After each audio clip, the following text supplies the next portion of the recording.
South Africa and South Africans aren't free. What do you feel are the chains that are keeping us down as a people?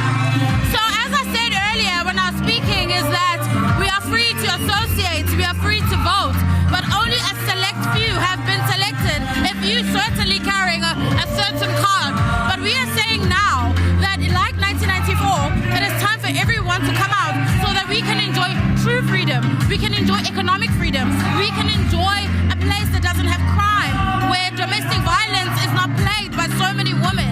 So we're saying right now that the 27th of April is more important now than ever, that it reminds us that it's our civic duty to take democracy by our hands and make a change. Now, we know there are a lot of issues here in KZN. What do you think the biggest issues are, and what is the DA going to do when we enter government here in KZN to rescue KZN? So KZN's biggest problem, I think, as we've been touring with the provincial leader, is unemployment. We have one of the hugest unemployment rates.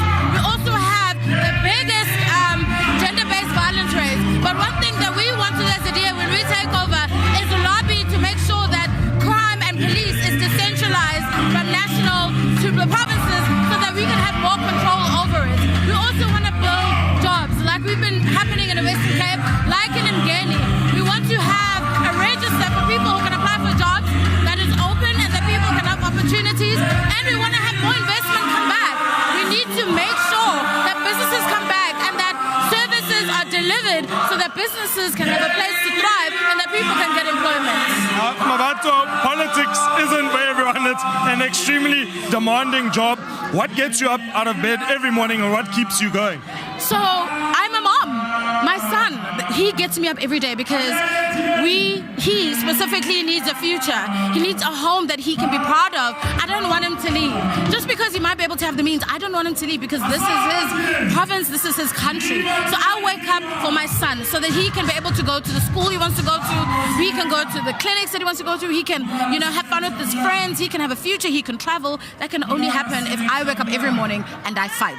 The reason I get up is so there is a future for our province. Now, what would your final message be as we march towards this crucial election on the 29th of May? What would your message be for the people of South Africa? Vote, vote, vote. 1 + 1 equals win. If you have not voted, I implore you to please get out there and vote.